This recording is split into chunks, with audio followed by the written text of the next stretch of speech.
महोदय, मेरा माननीय उप मुख्यमंत्री जी से सवाल था कि सोनीपत विधानसभा में 25 से 50 साल पुराने जो मकान बने हुए हैं उनकी रजिस्ट्रियों में पहले, क्योंकि जब रजिस्ट्रियां होती थी तो उसमें किला नंबर या खसरा नंबर नहीं डाले जाते थे, और अगर डाले जाते थे तो आगे इंतकाल नहीं करवाते थे लोग। और अब क्योंकि एक एक रजिस्ट्री कई कई बार बिक चुकी, 50 साल में, 40 साल में, 30 साल में कई मालिक बन चुके। अब हालात ये होगी, और ये सिर्फ मेरे सोनीपत का ही नहीं, मैं समझता हूँ कि पूरे हरियाणा का ही लाखों लोगों की ये समस्या है। और सोनीपत में मैं आपके माध्यम से मैं बताना चाहूंगा, सरकार का ध्यान दिलाना चाहूंगा कि बहुत सी ऐसी कॉलोनियां हैं, जैसे वेस्ट रामनगर, दैया कॉलोनी, रामनगर, देवनगर, विकास नगर, मालवीय नगर, गढ़ी ब्राह्मणा, कालूपुर, मोहन नगर, बाबा कॉलोनी, आदर्श नगर, न्यू जीवन नगर, न्यू ब्रह्म कॉलोनी, सिक्का कॉलोनी, जीवन नगर, पंचम नगर, तारा नगर, जनता कॉलोनी, चिंतपूर्णी कॉलोनी आदि अन्य और भी बहुत सी कॉलोनियां हैं, जिनमें जब आज कोई भी व्यक्ति अगर अपने प्लाट की रजिस्ट्री कराने जाता है तो तहसील में होता है कि इंतकाल पहले चढ़ना चाहिए। जब पटवारी के पास जाते हैं तो पटवारी कहता है कि इस किला नंबर में कोई जगह नहीं है, और वही काम जब वो दोबारा किसी के माध्यम से वहां मिलता है तो लाख रुपए, 2 लाख रुपए तक का ये वहां रेट चल रहा है कि पटवारी पैसे लेके और इंतकाल का कोई ना कोई जुगाड़ कर देता है। वो कहता जगह तो नहीं है लेकिन जुगाड़ कर दूंगा। और आज ये पहली बार ये सवाल नहीं लगाया, मैं लगातार 3 साल से लगा रहा हूं अध्यक्ष महोदय, और लाखों लोगों की समस्या है ये।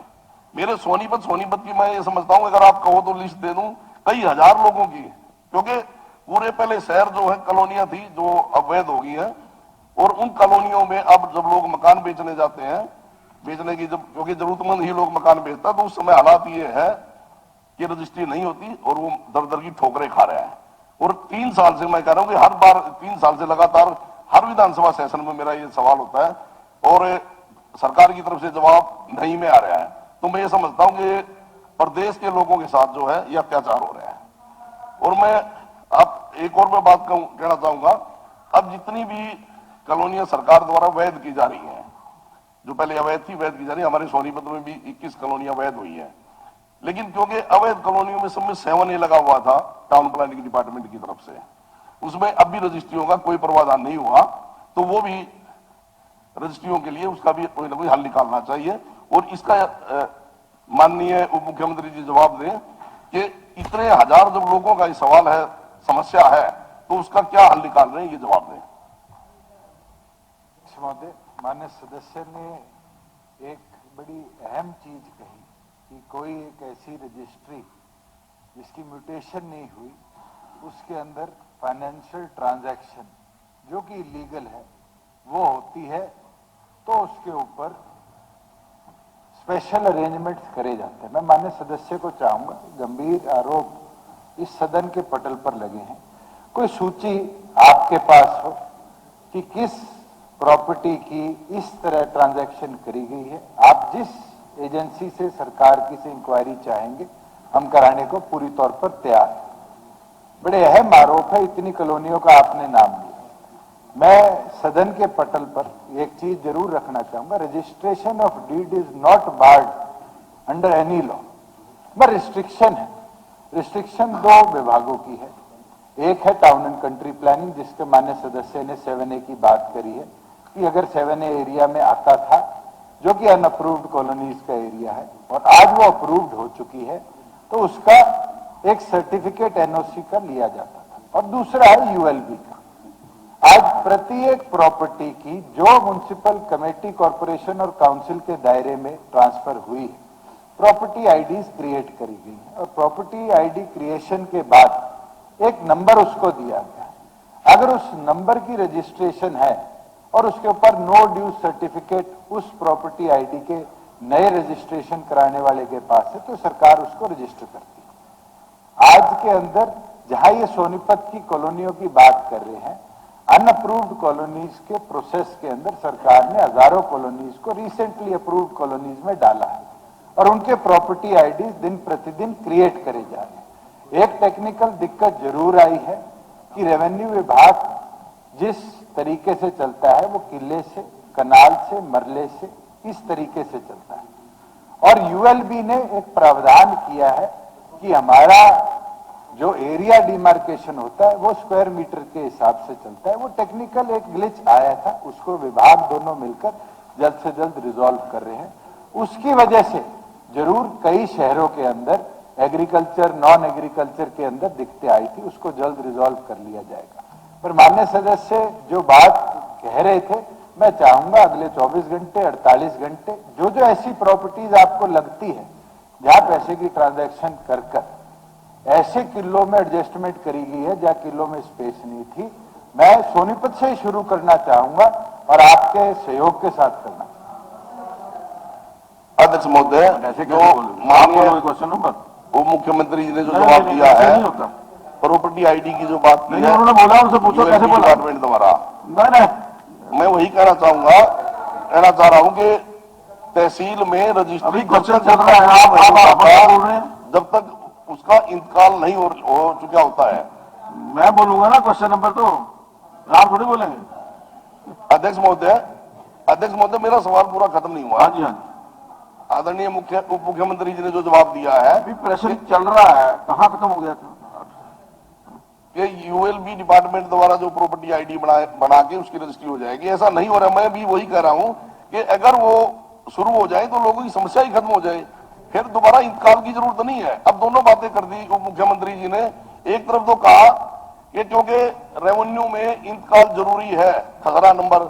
मैं भी तो वही कह रहा हूं कि उन खसरा नंबरों में जमीन नहीं बची हुई, क्योंकि जब पहले प्रॉपर्टी डीलर बेचते थे, जिसने 10 एकड़ जमीन खरीद ली और 1 एकड़ उसे रजिस्ट्री करा के मालिक से उसी से रजिस्ट्री कराते रहते थे, इंतकाल चलते नहीं थे। जब 30 साल, 40 साल, 50 साल पहले, वो उन लोगों को समस्या आई हुई है और वो सारी कॉलोनियां वैध कॉलोनियां हैं।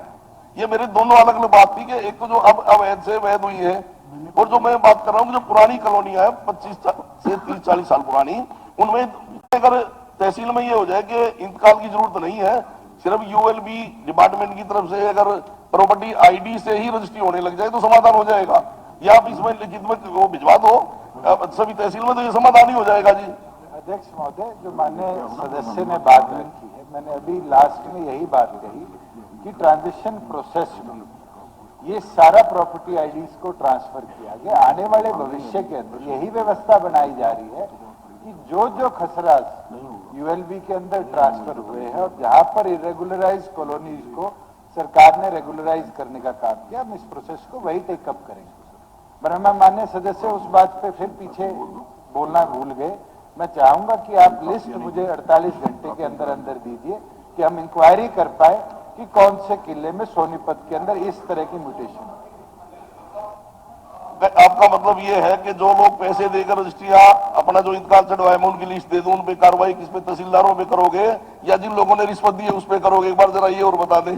चलो पवार साहब, ये गारंटी देता हूं कि पटवारी, कानूगो, तहसीलदार, नायब तहसीलदार, डिप्टी कमिश्नर, कमिश्नर जो जो इन्वॉल्व होंगे सब पे करेंगे। आप लिस्ट तो दीजिए। और अगर उसके अंदर सोनीपत के कोई प्रॉपर्टी डीलर मिले हुए होंगे तो उनको भी नहीं बख्शूंगा। ऐसा है जी, हर व्यक्ति अब ये इस बात से भी डरता है कंप्लेंट देते हुए, ये पहले ये कहता भी तू भी दोषी है, तूने कंप्लेंट दी है, ये दिक्कत आ रही है। लेकिन चलो, अगर आप ये आदेश सरकार की तरफ से तहसील में हो जाए, ये जो यूएलबी डिपार्टमेंट की तरफ से जो आईडी बनी है उससे रजिस्ट्री होगी, तो सारे हरियाणा की ये लोगों की जो समस्या है इसका समाधान हो जाएगा। इंटरव्यू करता हूँ क्योंकि इस विषय पर थोड़ा सा मैंने भी गहराई से अध्ययन किया है।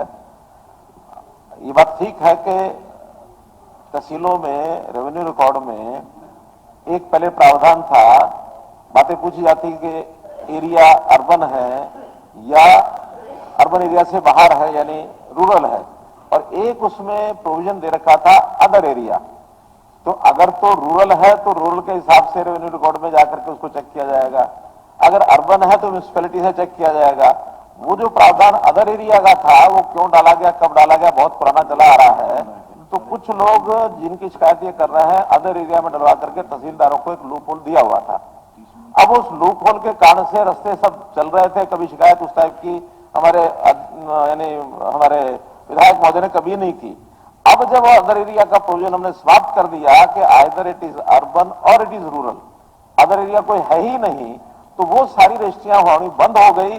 बंद होने के बाद वो तकलीफ तो वो बोल रही है कि पहले तो चलो कुछ ना कुछ कर करा के हम करा लेते थे, अब कर करा के कराने की भी स्थितियां खत्म हो गई हैं, रजिस्ट्रियां नहीं हो रही हैं, तो किसी कैसे रास्ता निकालो, वो रास्ता तो अब निकलेगा नहीं, वो तो रजिस्ट्रियां जो नहीं हो रही हैं, अरे वो बहुत समय से लिखा हुआ है, आज का नहीं है, लेकिन आज हमने बंद कर दिया। वो बंद करने के बाद अब तकलीफ शुरू हो गई कि रजिस्ट्री पहले कुछ ना कुछ तरीके से हो जाती थी, अब होनी बंद हो गई। मेरी बात सुन लो, वो होनी बंद हो गई।